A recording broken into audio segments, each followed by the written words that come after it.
5ನೇ ತಾರೀಕು first publish ಪೇಪರಲ್ಲಿ ಬಂದಿದೆ.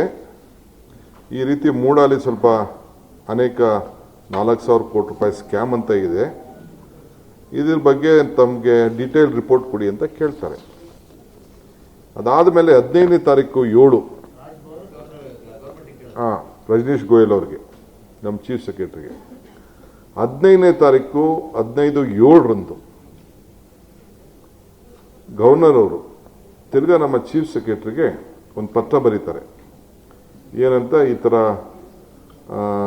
ಕರ್ನಾಟಕ ರಾಜ್ಯ ರೈತ ಸಂಘದ ಒಕ್ಕೂಟ ಒಂದು ಡೀಟೇಲ್ ಮೆಮೊರಂಡಮ್ ಕೊಟ್ಟಿದೆ. ಈ ನಮ್ಮ ಚೇರ್ಮನ್ ಮತ್ತು ಕಮಿಷನರು ಅನ್ಲಾಫುಲ್ ಆಗಿ ರೂಲ್ಸ್ ಫ್ರೇಮ್ ಮಾಡಿಬಿಟ್ಟು distribution of land to the losers ಅಂತೇಳಿ 50-50 ರೇಷಿಯೋಲಿ ಕೊಡ್ತಾ ಇದ್ದಾರೆ. ಇವರು ಫಾರ್ಮರ್ಸು ಅವ್ರೇನು ಹೇಳ್ತಾರೆ ಅಂತಂದ್ರೆ, ಜಸ್ಟ್ ಓದ್ತೀನಿ, ಅದು ತಮ್ಮ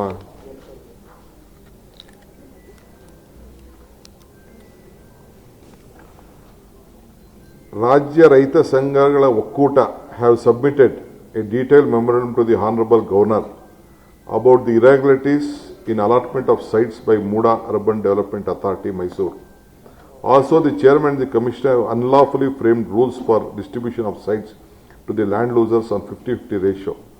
Further, also alleged that several records pertaining to the farmers are disappearing in the office of Muda and requested to conduct a judicial probe by the High Court and judges into the alleged irregularities and rampant correction of site allotment by the Muda.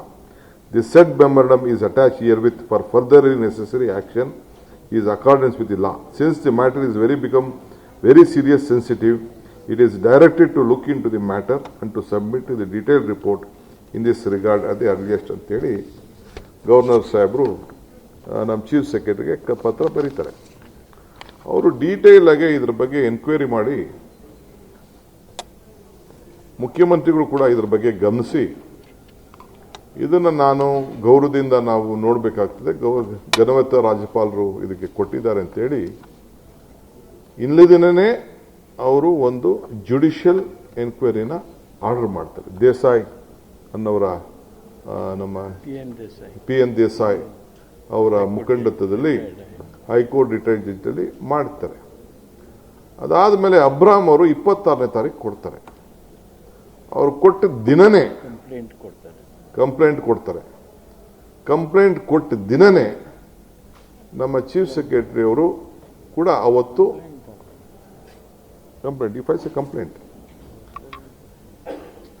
Governor ಬರೀತಾರೆ. I have received A request from TJ Abram dated 26/7/2004 for sanction of prosecution against you for an offence under section 7, 9, 11, 12, 15 of the Prevention of Corruption Act 1988 and section 59, 61, 62, 201, 227, 228, 229, 239, 314, 316, 319, 332, 322, 335 ಅಂತೇಳಿ 338, 340 of Bharatiya Nyaya Sanhita 2023 and other applicable provisions law in the interest of enforcing probability in the life and service of the public servant and upholding the law of the land ಅಂತ ಹೇಳಿ ಕೊಡ್ತಾರೆ.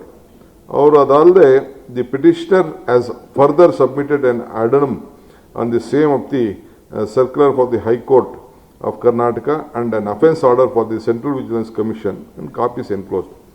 The petitioner has submitted allegation